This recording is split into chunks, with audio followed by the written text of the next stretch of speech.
Hi, today we're going to make an abstract expressionist alphabet painting with hints leaning towards the postmodernist pop art movements, inspired by those artists. And we're going to do it using these materials: 2 pieces of A3 paper, some glue, scissors, pencil and paintbrushes, and some acrylic paint. And that's all we need. So come along with me, let's paint an alphabet in the abstract expressive style. Today I'm going to make an abstract expressionist alphabet. So I've started by getting 2 sheets of A3 paper, one slightly thicker than the other, and I'm folding it until I've got 24 little boxes. Not quite enough for an alphabet, but I'm going to leave a few letters out. And I'm folding both of them exactly the same shape.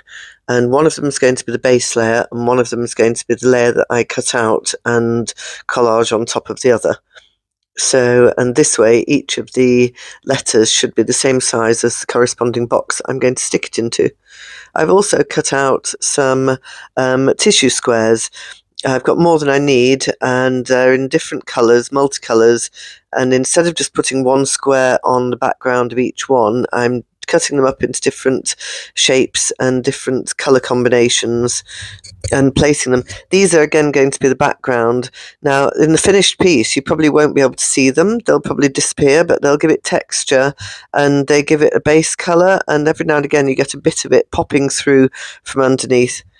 So I think just as a way of beginning and laying down the foundations, it's an interesting way to start, and all for that texture as well. And it can remind you as you're going that you need to apply lots of different colours. We're going to be doing this in the style of the 1950s, 60s artists. They were sort of abstract expressionists, but also postmodernism, the beginnings of pop art.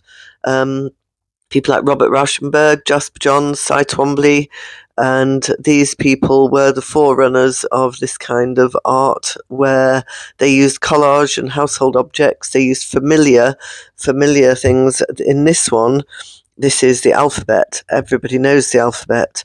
And there was a famous quote, "Things that the mind already knows," referring to numbers, alphabets, everyday objects like knives, forks, spoons, and they would include all of these things into their art, sometimes having things hanging from their paintings like a fork or a cup, bringing the everyday, like Andy Warhol did as well, bringing the everyday into the art world and creating something quite unique. And this was the first time that people had done things like this up until this point.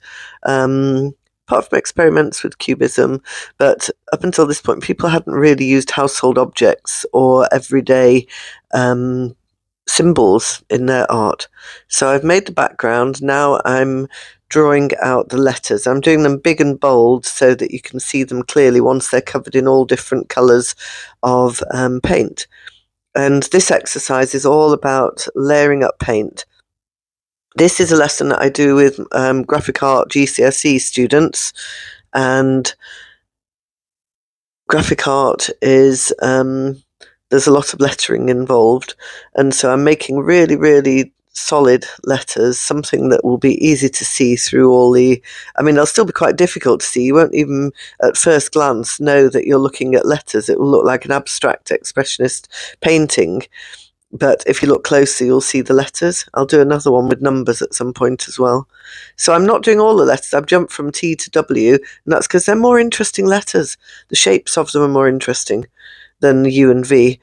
So cutting them out, and then I'm going to place one on each of the squares on the background, and I'm going to glue them down and have those collaged on top. So it's a blank layer at the back with the squares, then it's the coloured tissue on top of the squares, and now I'm placing the letters where they need to go. And then, so the last row is going to be wrong. W, X, Y, Z. There's a couple missing. So that's because we only have 24 squares. So I'm gluing them down with a bit of prick stick, and Then once they're all glued down, I'm going to start painting. I'm going to begin with painting the letters because those are unpainted. So I'll put some colour down on the letters. And I've squeezed out, as well as the primary colours, I've squeezed out a few other interesting ones, and you can mix and match, mix your colours together. But what I like to do is actually combine the colours on the page. So the whole thing took about probably 3 to 4 hours to make. So in school it would be 2 double lessons, and they would prepare the backgrounds and the lettering first, and then do the painting in the second lesson. And what I like to do is combine the colours actually on the piece of paper. So I'm using really bright colours. I'm using the palest, brightest colours first. Otherwise, they'll get swamped if I put black down or dark blue down first, because the colours are going to be wet as I apply them. So I'm putting the brightest, the palest colours first, and just gradually darkening as I go along. And I'm spreading, a bit like an ice skater on an ice rink where they have to cover the whole rink. I'm spreading the colours as much as I can across the board, a little bit here, a little bit there. Some of them are on the letters, some of them are on the background. And it's just a case of keep applying. Apply paint, and then apply some more, then apply another colour, then apply, and just keep on doing that until you have a page full. So I'm going for a bit of purple now, contrasts nicely with the orange and the yellow. And I'm doing these mostly in the background, so I've got the bright colours on the letters, and the background, you can see the tissue paper disappearing, but you'll be left with a nice sort of textured effect in the background. And one of the things that these postmodernist artists did was they liked a lot of texture. They had very raw paint on there, as if it had come straight out of the tube. They had the brush marks, handprints, fingerprints, and they had a lot of texture showing, deliberately showing in their pictures, and it made it more immediate. You could really see the process that had happened in the picture. So now I've darkened the letters, gone on top. I've left a few little bits of the pale, but most of the yellow's disappeared completely. But you can just see little tiny nuggets of it in the background. Going really dark at the moment, really dark. And then I'll build up on top of that with the paler colours. So it's a nice, deep, rich set of colours at the moment. Lots of reds, purples, dark. And then once those are laid down, I'm then going to go back. I might change the water, and after I've applied a few more colours, I'll change the water and go back to putting the paler colours on again, and then have the dark ones in the background. Now blending it all together with lots of red, and you can see I really like it at this stage, the reds and the blacks. I think that's a really nice sort of gothy image. I like the way they blend together there. Sometimes it's hard to know when to stop, and you think, is this the best, or is it going to be better later?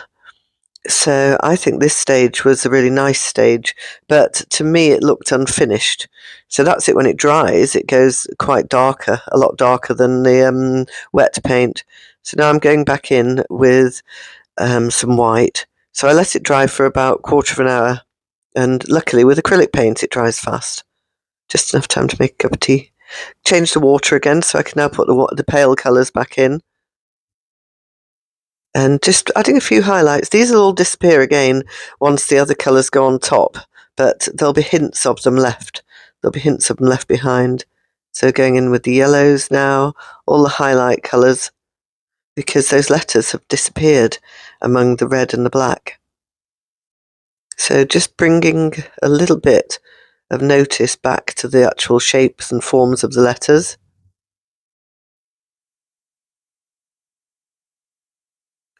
You can nearly see. I don't want it to be too obvious. I don't want to do direct highlights as you would if you were writing a font, if you were creating a font.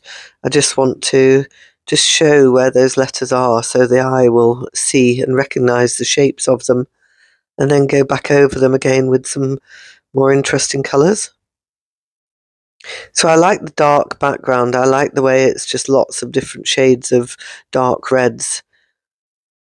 And normally in a background, you would put the cold colours, you would normally put the greens and the blues and the greys in the background so that they sink backwards, and have the hot colours on the part where you want the eye to go to, the letters. So that the hot colours are reds, orange, yellows.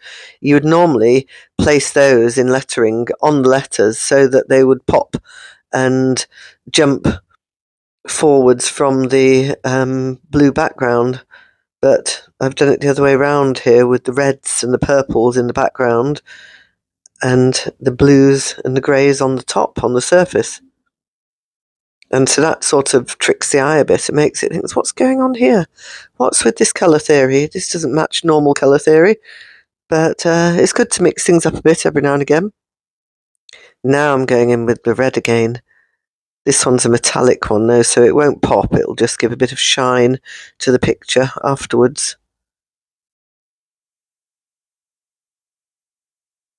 So you can see where if you add any warm colour, it immediately jumps forwards to the eye. So I'm using that on the letters to highlight them a bit more.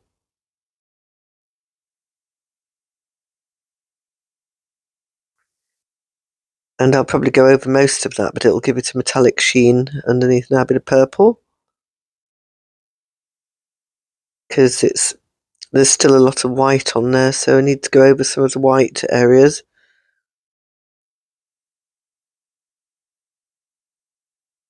Put some shadows in.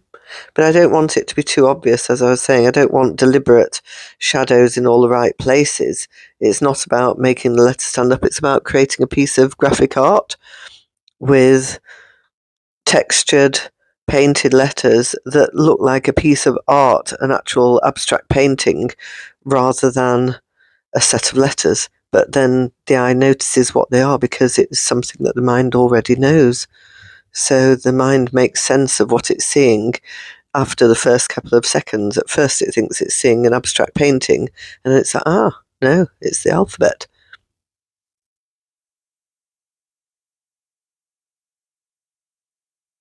Going in with a bit of gold now.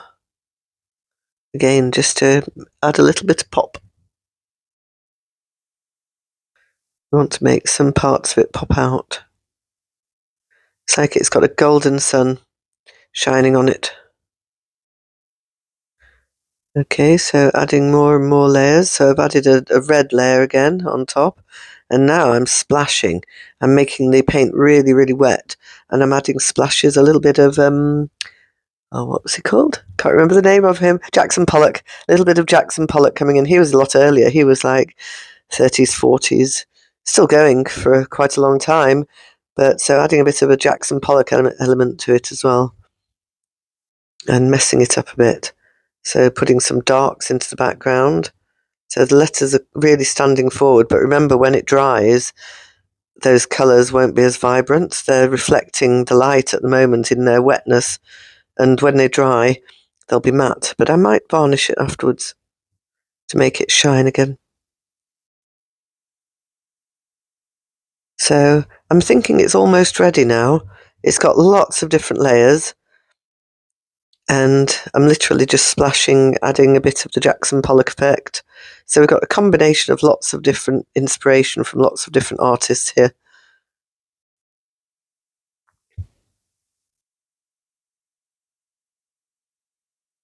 I really loved that period of art in the experimental period in the 40s, 50s, 60s, when everybody was trying all sorts of different ways of applying paint and materials and collage.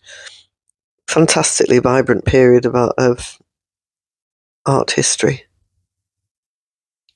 So a little bit of metallic blue to make it shine. So I'm doing some parts where I'm going in with the paintbrush and other times where I'm splashing and putting a layer of paint on, then a layer of splashes, and that way they sink down into it, into the mix, and don't just sit on the top.